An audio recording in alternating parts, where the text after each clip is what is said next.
नमस्ते भारत। आप सभी लोगों के बीच में एक बार फिर से मैं उपस्थित हो गई हूं। तो निवेदन सबसे पहले मेरा वही कि प्लीज आप सब लोग इस वीडियो को लाइक कीजिएगा, अंत तक देखिएगा, शेयर कीजिएगा और साथ के साथ मेरे यानी आपके अपने चैनल ममता पेन्यूली काले उवाज को सब्सक्राइब करते हुए बेल आइकन को प्लीज जरूर हिट कर दीजिएगा, ताकि जब भी मैं लाइव आऊं, कोई रील या वीडियो अपलोड करूं तो उसकी नोटिफिकेशन आप सभी लोगों को तुरंत मिल जाए। कंगना रनौत के द्वारा बनाई गई पिक्चर इमरजेंसी फाइनली थिएटर्स को हिट करने के लिए तैयार है।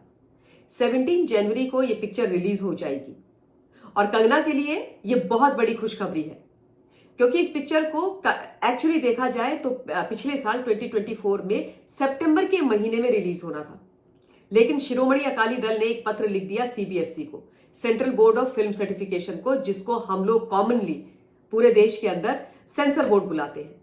और उन्होंने अपने पत्र में यह मेंशन किया कि इस पिक्चर के अंदर कुछ ऐसी चीजें हैं, कुछ ऐसी तथ्य हैं जिससे लॉ एंड ऑर्डर की सिचुएशन हो सकती है, देश के अंदर कुछ लोगों की भावनाएं आहत हो सकती हैं।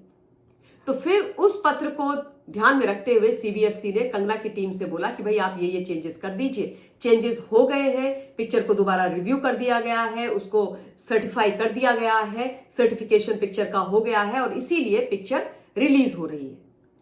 रिलीज होने से पहले कंगना रनौत इस पिक्चर को प्रमोट करने के लिए विभिन्न प्लेटफॉर्म्स पर जा रही हैं।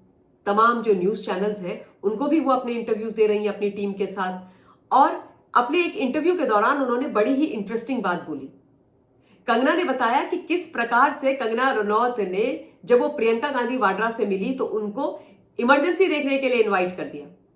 वो कहती है कि जब मैं प्रियंका गांधी जी से मिली तो उन्होंने मेरे काम की तारीफ करी, हम लोगों ने बात करी, she was very courteous and polite to me, हमने बहुत अच्छे से बात करी और बातों के दौरान ही मैंने, यानी कंगना कहती है, कंगना ने प्रियंका को बोला कि आप इमरजेंसी जरूर देखिएगा। तो इनिशियली तो ऑब्वियसली प्रियंका को लगा होगा कि भाई ये मेरे को इमरजेंसी देखने के लिए बुला रही है, इन्वाइट कर रही है, बट उसके बाद उन्होंने बोला श्योर। तो अब भगवान जाने कि प्रियंका गांधी वाड्रा इमरजेंसी देखने जाएंगी कि नहीं जाएंगी, पर कंगना रनौत ने बड़े पोलाइटली उनको इनवाइट किया और उतने ही ग्रेसफुली प्रियंका ने अपेरेंटली उस इनवाइट को एटलीस्ट एक्सेप्ट किया।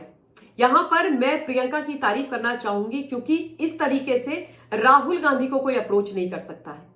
तो कई चीजों में प्रियंका राहुल से काफी बेटर दिखाई दे रही है, प्रतीत हो रही है, क्योंकि राहुल के साथ इस प्रकार से कोई बात कर पाए मुझे तो नहीं लगता।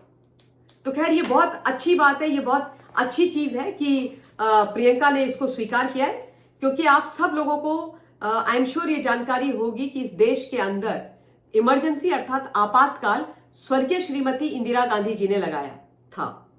1975 में इमरजेंसी इंपोज की गई थी इस देश के अंदर। 21 महीने के लिए इमरजेंसी इस देश में लगाई गई थी और वो जो 21 महीने थे वो बहुत भयावह और बहुत खतरनाक थे। हिंदुस्तान, जिन जिन लोगों ने इस देश के अंदर इमरजेंसी का दंज झेला है, यदि आप में से कभी किसी ने उनमें से किसी से भी बात की हो तो आप समझ पाएंगे कि मैं क्या बोल रही हूं।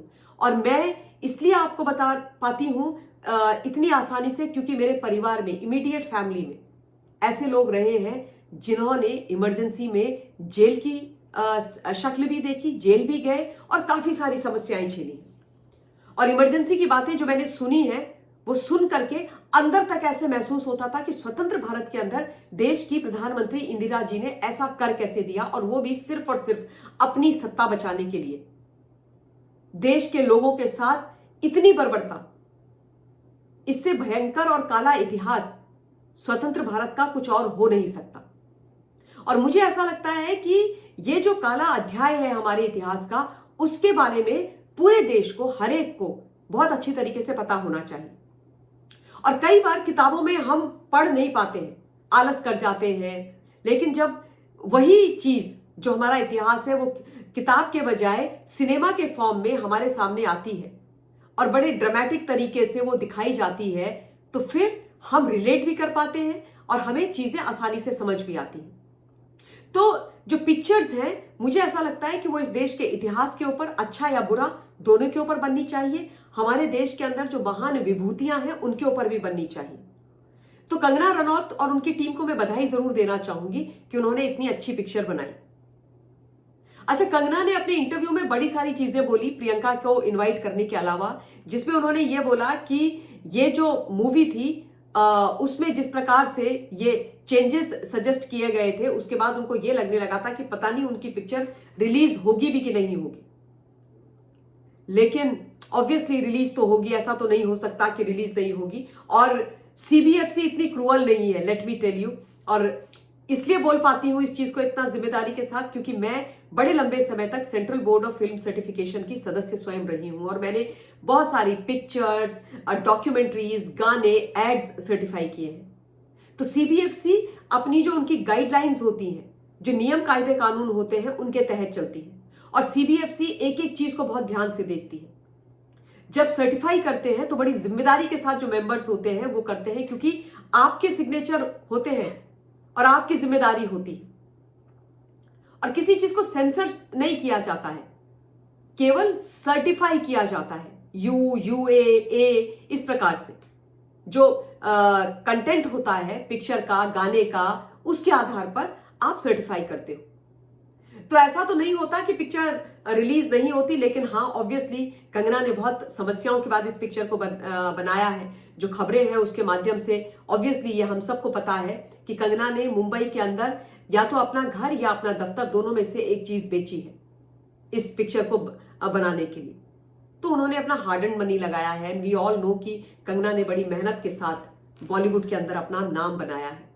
और कंगना ने यह भी बताया कि कोविड काल के समय पर उन्होंने ये पिक्चर बनाई तो वैसे ही डिफिकल्टीज बहुत थी, और जब उनका पूरा जो टीम थी, जो यूनिट थी, वो बैठ गई, मतलब जब काम नहीं था तो भी परेशानी होती थी। एंड खास तौर पर जो उनकी इंटरनेशनल टीम थी, क्रू था, वो जो आया हुआ था, उनको तो चाहे काम हो या ना हो आपको पैसा देना ही है।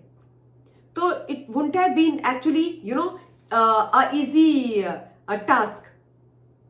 तो आई एम होपिंग कि सब लोग इस पिक्चर को जाकर के देखेंगे, क्योंकि ये वो पिक्चर है जिसका हम सब लोग बड़े लंबे समय से इंतजार कर रहे थे। और मैं ये भी नहीं चाहती कि कंगना या कंगना जैसा कोई भी डायरेक्टर, प्रोड्यूसर जो भारतवर्ष के सत्य घटनाओं पर आधारित कोई पिक्चर बनाते हैं और खास तौर पर इतिहास के इतने महत्वपूर्ण विषय को लेकर के पिक्चर बनाते हैं, वो डिमोटिवेट हो, ताकि क्योंकि यदि पिक्चर ना चले तो इस पिक्चर को मुझे लगता है कि हम सब ने समर्थन देना चाहिए। क्योंकि कंगना ने यह भी बोला कि मुझे कई बार ये लगता है कि मुझे इस पिक्चर को OTT में रिलीज कर देना चाहिए था। थिएटर में रिलीज करने का जो डिसीजन मैंने लिया, मुझे ऐसा लगता है कि मैंने वो गलत डिसीजन लिया। बट इस पिक्चर का पूरे देश को बहुत इंतजार है। कंगना रनौत ने इसमें एक्टिंग भी करी है, स्वयं से उन्होंने इंदिरा जी की एक्टिंग करी है, और जो ट्रेलर्स आ रहे हैं, प्रोमोज आ रहे हैं, वो इतने जबरदस्त है कि ऐसा लगता है कि इंदिरा गांधी हमारे सामने खड़ी है। कंगना रनौत एक बहुत ही बेहतरीन एक्ट्रेस है, इसमें कोई डाउट नहीं है। और इस पिक्चर को तो उन्होंने प्रोड्यूस और डायरेक्ट भी किया है। तो आई एम श्योर ये पिक्चर बहुत अच्छी बनी होगी। उम्मीद कर रही हूं कि इस पिक्चर को बहुत अच्छा रिस्पॉन्स मिले। और wishing you all the best Kangana, and don't lose hope and don't say कि आप जो राजनीतिक विषय है उन पर कभी पिक्चर नहीं बनाएंगी। बनाइए आप भी, और आपके जैसे बाकी जो लोग हैं बिल्कुल बनाइए, क्योंकि ऐसी पिक्चर्स की भी हमारे समाज, हमारे देश को आवश्यकता है। तो इस वीडियो के लिए इतना ही। बहुत बहुत धन्यवाद। जय हिंद।